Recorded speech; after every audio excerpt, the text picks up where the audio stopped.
Into your sanctuary, we've come to adore you, Lord. Into your sanctuary, we've come to adore you, Lord. In adoration and praise, we glorify your holy name. Into your sanctuary, we've come to adore you, Lord. In the name of the Father, and of the Son, and of the Holy Spirit, amen. May the grace of our Lord Jesus Christ, the love of God, and the communion of the Holy Spirit be with you all. I know once today is the 26th Sunday, another time on the church calendar. And this will be coming from Prophet Ezekiel chapter 18, verse 25 to 28. And responsory sound will come from Psalm 25, verse 6a. Our second will be coming from Philippians chapter 2, verse 1 to 11. Our gospel message will come from Matthew Gospel chapter 21, verse 28 to 32. The theme of our message today is doing the will of God. Doing the will of your Father. Or doing the will of who sent you. That's why Jesus told the chief priests and the elders of the people today a parable. He said, man has two sons. He called the first son, saying, go to my farm and work for me in the farm. And the son said, I won't go. And he went to the second one and said, you go to work for me in the farm. And the one said, sir, I will do. The first one after thought a while, changed his mind and went to farm. And the father requested him. The second one who said I will go, didn't go at all. And they asked the others, which of these two did the will of the Father? He said, the one who repented and went. He said, truly I say to you, begin to talk to them. Say to you, the tax collectors and people you call sinners and harlots will first hit the kingdom of God before you. John the Baptist came as a righteous man and was talking righteousness. You will never believe him. But the tax collectors and harlots turned to him and believed in him. Even when people saw him that they turned to him and believed in him, you will never change your mind to believe in him. So it's not question of claiming I'm a Christian but you don't do the will of God. Or say, yes, I will do. You say things and accept things you wouldn't even do. But others went the other way around, disobey, and then they change their mind and do the will of the Father.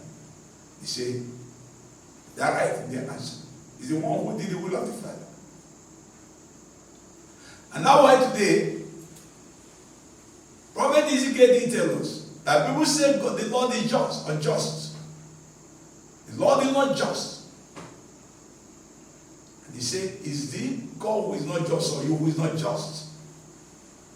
He said, if a righteous man turns away from righteousness and begins to do evil thing, he will die in it.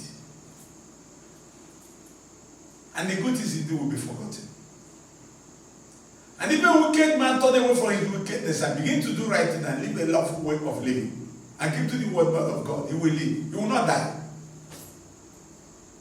Telling you what matters is that you know, even if you have done wrong before, but you change your mind. That's all about conversion. And that was even the message of Christ started with. Repent and believe the good news. He's talking about people repenting, change your mind and go back to the way of God. You don't know it before, now you know it, go back. Repent and believe the good news. The kingdom of God is close at hand. And read from Mark chapter 1, verse 15. So this question of doing the will is what matters for God. And that's why in Matthew chapter 7, verse 21, he says, not all who call me Lord, Lord, that will enter the kingdom of God, but those who do the will of my Father in heaven. So if you are not doing the will of God, and if you say you know God, but you don't keep the commandments of God, there is no truth in you. You can see 1 John chapter 2, verse 3. Following. So the important thing is doing the will of God. God said this and now we believe and now what they are doing. And makes you a child of God. For who accepted the word and keep them and give it privilege to become children of God. John Gospel chapter 1 verse 12. Paul is writing to the Philippians is this said, brethren, if there is anything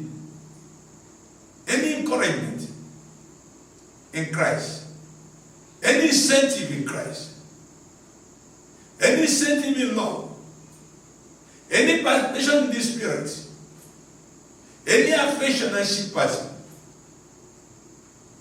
complete my joy. Like being of the same mind. The only way you can complete joy is by being of the same mind. Loving each other, believing others are better than you. Your interest doesn't overshadow you. The interest of others overshadow your own interest. And he was telling them they should have the mind of Christ. Something in the mind of Christ. And what is the mind of Christ? To do the will of his Father, not his own way. And that's why he told us that even though he's God, he emptied himself. He don't want to simply to eat that is God. He emptied himself and took the form of a man. Not only took the form of a man, he became a slave, a servant. And not being found out as a human form, he became a servant and was obedient unto death, to the will of his Father.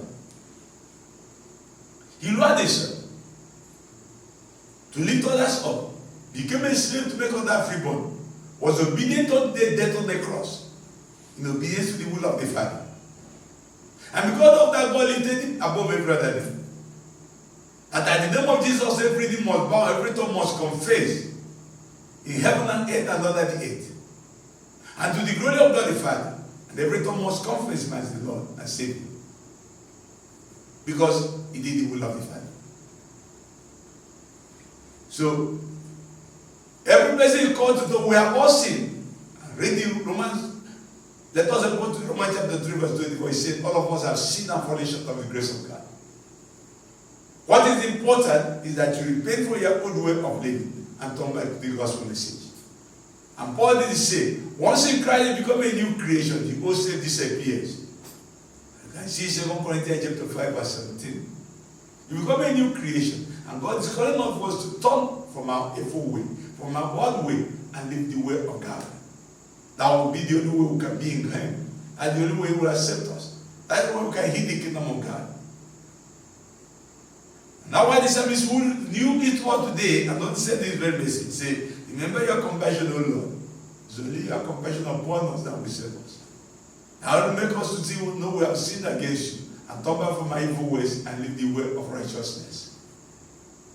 But we ask God today, is Sunday, and He help us to understand this today. And what is important is that we repent from our old way of living and turn back to the way of God.